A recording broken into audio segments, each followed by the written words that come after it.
Okay, I think this one is running okay.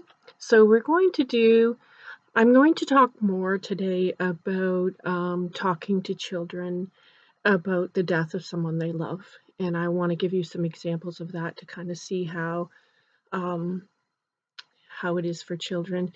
And once again, I'm sharing stories, and the stories, there's the same. And like I said, you may think, oh, I know these people. And it turns out it could be somebody different, but there's so many stories that are the same, and that's why we can learn from these children and help other children. So, um, today I want to talk a little bit about talking to a child at their level.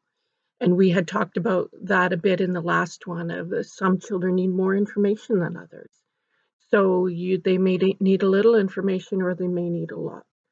So I'm going to do this segment kind of in an A, a B, and a C. So this is a section about a little boy who was in junior kindergarten, and I had been meeting with him um, uh, once a week for the last couple of months, easily 2 months or more.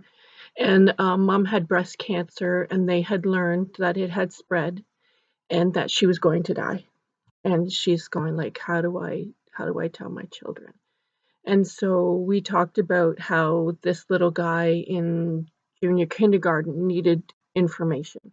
He needed to know that she was going to die because there could be some things he wanted to do and say with his mom.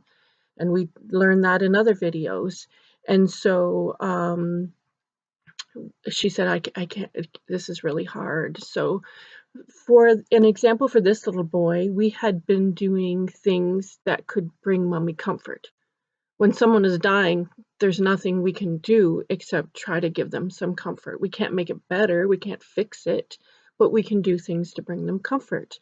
And so this is an example of one of the things we made. One of the volunteers had made these cute little pillows for the kids, and he had decorated his pillow with one side, the little pillow said, "I love you, Mom." And on the other side, there was a place for her to lay her arm while she had chemo. And so he explained to me that when mom went to have chemo, that they would put her arm down on this board and they would clean the PICC line. They would take the clear dressing off and put another one on, and that's where they would connect the chemo that was in the bag up above.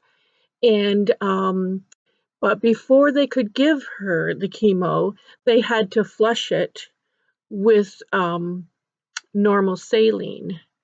And as he's telling me this story, I'm looking at him like, what the heck? This kid is just a little tiny boy.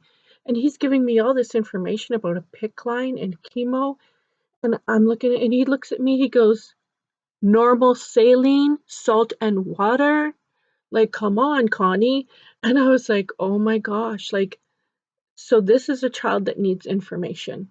Another boy his age may not need as much information, but he needs details and information. And so mom and I had talked several times on the phone, and her condition was getting worse, and she said, it's just so hard to tell him, like, his grandpa has died. He understood what death was. Some children have never had a death in their life, so they don't understand. But his grandpa had died, so he knew what death was, and she said for me to tell him it's gonna be so hard. And so I just let her talk, but she knew. She goes, "I know I need to tell him. I know this is important." And so I said, "If I can help in any way, let me know." And so anyway, I came into work one morning and there was a message on my phone from him. And he said, "Connie, can you come to see me at school today? I got something to tell you." And I said, "Okay." So I changed my schedule around and I went to see him at school, and he said, Mom is going to die. We need to make something special for her because Mom is going to die." And I said, "Oh my gosh, like how did you find out?" And in my head I'm thinking, "Oh my gosh, she finally sat down and she told him, and that's great." And he said, "I heard her talking on the phone to the neighbor, and she told the neighbor that she was going to die, and I heard her. And so I need to surprise her with something wonderful." And I said, "Okay, we'll think of something wonderful. We can make like, flowers or a pillowcase or something." And he goes, "Okay, that's great."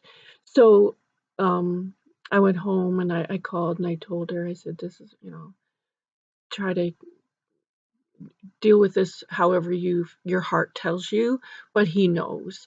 And so she was like, "Okay, thanks, for telling me." But once again, there's an example of this little boy needs information. And we learned from our last video with Sarah that when Sarah's mom was dying and no one told her, she was upset because there were some things that she wanted to do and say, and she wanted to tell her mom that she loved her. She wanted to say, "Mommy, I love you, goodbye." And so we can't change it, the death, but we can sure help them along the way. And so we could help this little boy by preparing him for the death and doing our best to answer any questions he might have. So that's just example one. This is the end of part A, and now the next one is part B.